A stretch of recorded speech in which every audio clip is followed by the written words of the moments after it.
So UFC Fight Night Cannonier versus Amavov has just taken place, and this is my reaction to the card.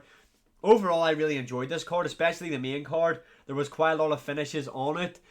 14 fights on the card with 6 finishes was a far more enjoyable card than what the pay-per-view was last week, if we're being honest. Going over the prelims, there's not really much to go over, to be honest. It started off pretty shit with a load of decisions. However, it ended up picking up. Reyes with a good KO. Bruno Pereira with a really brutal KO in the first round. That spinning elbow was nasty, like. And then we'll move on to Royal Roses Jr. Let's just talk about the big points here. Roses Jr., how the fuck did he end up with performance of the night over Dominick Reyes? Doesn't make any sense. Anyway, Royal Roses Jr. with a second round submission. I don't really buy the hype for this guy, to be honest. I don't really see what all the fuss is about. I mean, who am I to talk? I'm sat here in my bedroom making videos on the guy and the fight that he's just had. But yeah, I'm not really buying into the hype, to be honest. I think he is really, really overrated. Now, obviously, he is really young, and I think he can become good, but I just didn't think that was a great performance last night. I mean, he had his back taken at points. I actually thought he was close to being subbed, but just couldn't get his arm under Royal Roses Jr.'s chin. And then in the second round came back to get the rear naked choke finish. But yeah, I don't know. I'm not really buying it. I mean, the guy is young, like I said, so he does have a lot of time to really improve. I think the UFC have to be very careful with how they go forward with him now, because the bantamweight division is stacked, not only in the top 15, but outside of it, there's names that could beat Roses Jr. at this moment in time, in my opinion. Like Rinya Nakamura, I think, is a guy who isn't ranked and is way better than Roses Jr. So yeah, I feel like the UFC had to be careful, because it's not as if Roses Jr. is really active either, so that would mean then he'd have to take a substantial jump up in competition each time he fights. I don't think that's a good way to build the guy going forward, to be honest. How I think the UFC should operate with him is have him fight way more frequently against lower level guys to build up his name, become a bigger star. Obviously, each time they'll have the competition level rise, just so we can kind of see where the guy's at. I need a fucking drink. Throat's killing me. But yeah, I feel like that would be good for him to do it that way, instead of taking these long layoffs and then getting back in there.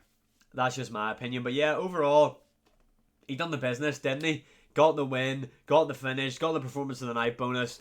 Fair play to the guy. On to the co-main event, Dominick Reyes. How good is it to see Dominick Reyes back in the win column? The guy who beat John Jones. Dominick Reyes' career after that John Jones fight took a complete nosedive. I mean, he lost to Jan Blachowicz, no shame. Former champion. Yuri Prohaska, no shame, former champion. But the Ryan Spann loss,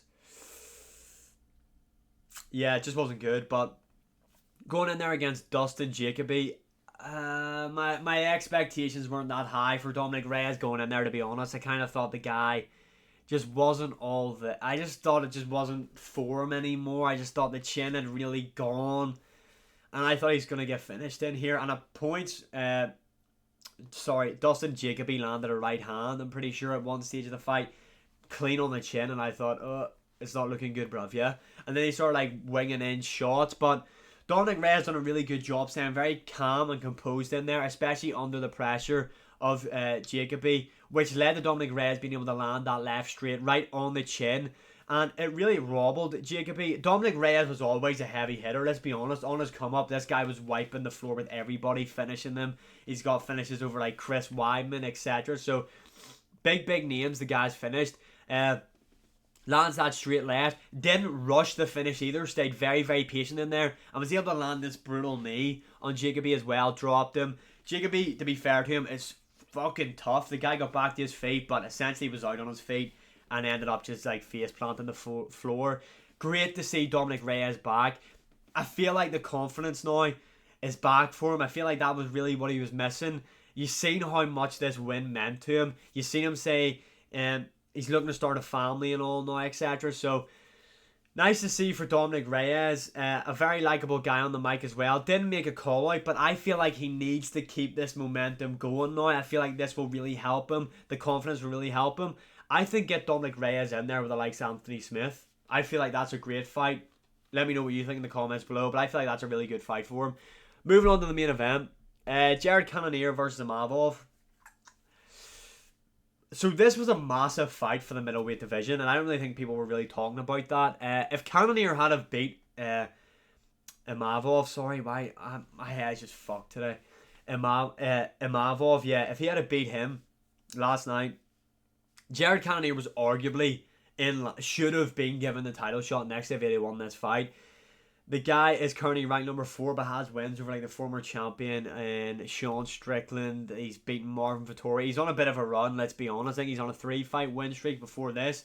Now, Jared Cannonier also this was his first fight back in over a year because he was out due to an injury. Now, Jared Cannonier looked very, very good in the first round, in my opinion. I scored the first 2 rounds for Cannonier.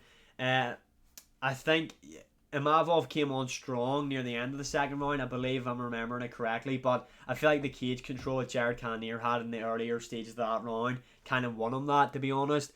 But then you could see the tide changing. I mean, Imavov was getting a lot slicker on the feet, landing a lot more precise power punches on Jared Cannonier, and Cannonier, like his corner was saying to him, just wasn't moving his feet, and you could see he was really starting to fatigue.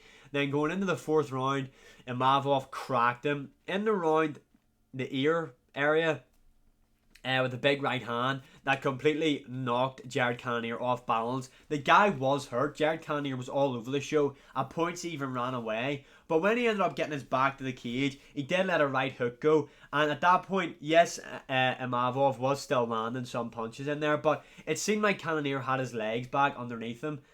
And then the referee stepped in. Now, Jason Herzog, I'm pretty sure that was who the referee was for this fight, is normally a very, very good ref, in my opinion. And mistakes do happen, but this was a shit one, if we're being honest. Yeah, probably one of the worst early stoppages I've seen in the UFC in quite some time. Yeah, it's really fucked Cannonier now. I mean, the guy's 40, so it's like, where does he go now? I don't know. Yeah, it wasn't a great way to end a really good fight night card, in my opinion. But yeah, that is my recap of the card. Let me know your opinions in the comments below, and as always, like, share, subscribe, comment, all that good stuff, and I'll see you again in the next one.